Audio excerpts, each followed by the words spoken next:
And I am delighted to be here this evening. This is actually not the first time that I have been in this facility.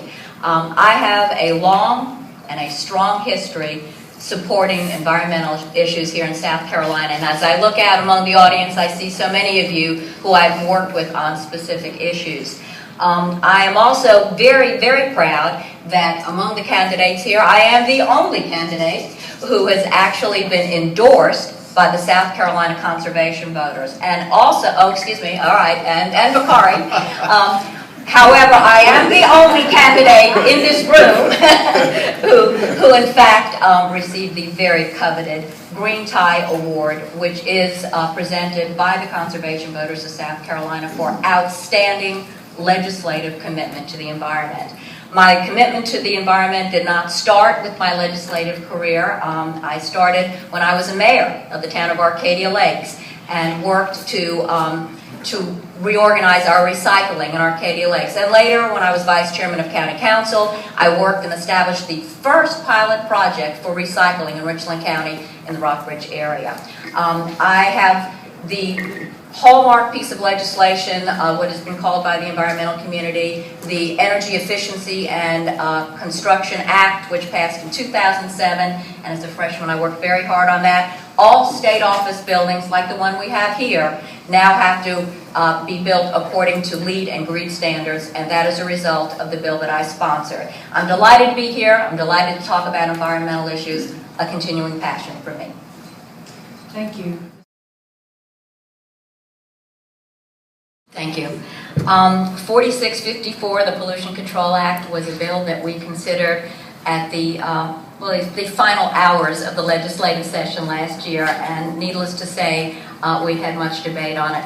I sort of question the word rollback when referring to the Pollution Control Act. Perhaps it was clarification of language, and of course this came as a result of the Smith land case, which was a landmark case. What was found with the decision in that case was that the development community had great concerns that it was going to cause undue litigation. And of course, with trial lawyers here beside me, my opponent and Mr. McCullough, that is a continuing concern when we're looking at trying to grow the economy, and while the development community is just now starting to get back on its feet. So as we do so often, and especially when legislation is at the very end of session, as a legislator, I've learned we educate, we negotiate, and then, we educate, we negotiate, and then we legislate. And in this case, that's exactly what we did. I supported the original amendment on this bill that would have been retroactive, but after speaking to both those of you in the environmental community, conservation community, and the developers, we realized that the bill itself was very important in the part regarding Carolina Bays. Up until this time, Carolina Bays and currently are not permitted by DHEC. So the compromise that came out of this bill was this task force that's going to look at Carolina Bays, which, as we've all discussed, are such important natural resources to the people of South Carolina. And so we did pass this piece of legislation. Again, we wanted to do everything not to hurt the environment, but we also want to be sure that we're not creating a litigious nature for developers as we continue to rebound in this important economy. I stand on my record. I am a strong supporter of strengthening our laws as they pertain to the environment, and will continue to do so when I return to the State House.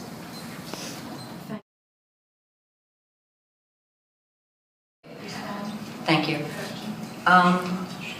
Again, I have been very active sponsoring legislation to look at alternative energy sources. The South Carolina Renewable Energy Plan was a bill that I had sponsored that would authorize the PSC to look at different renewable clean energies. And at this time, nuclear is one of those clean energies. I have reviewed, actually, the factors that the PSC considered. I love that word, prudency. Prudency is very interesting.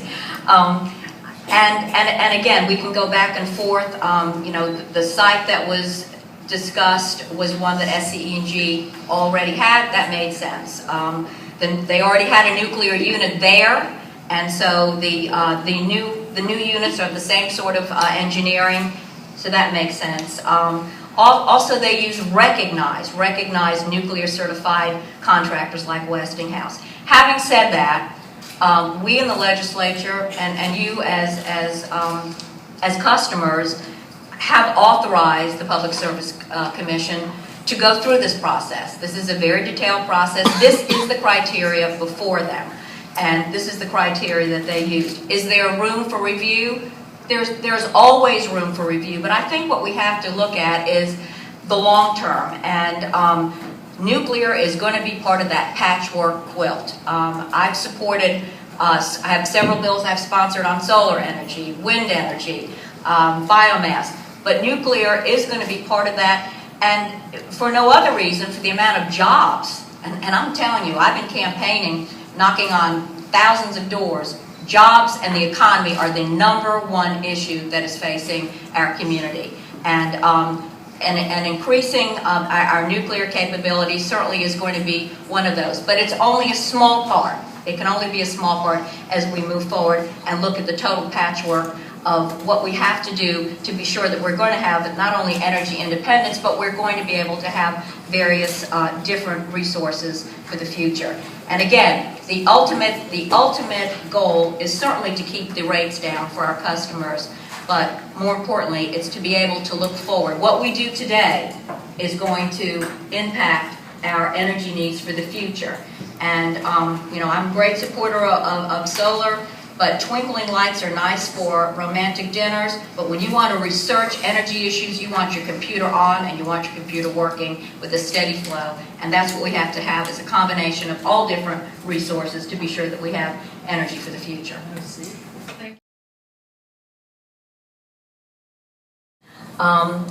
And according to DHEC and what we've read, there are 500 expired, but these are out of 3,000 active permits. I think what's also important to remember, thank goodness, is that although these permits may have expired, all of the conditions, everything that was originally part of those permits are still in place. And if you are not obeying them, you are certainly going to be in non-compliance. So I think that's an important thing.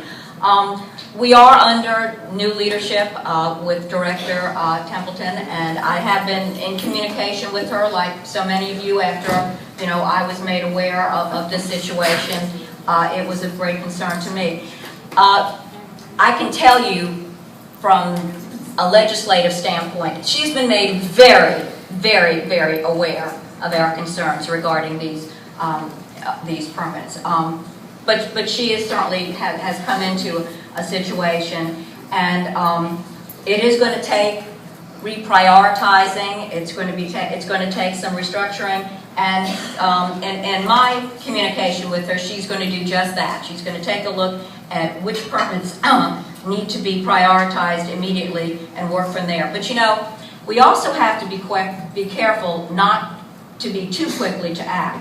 Last session we had a situation with the dredging of the Savannah River. I'm sure you're all very aware of that situation. In that instance, I took issue with DHEC. I took issue with Governor Haley on the dredging of the Savannah River.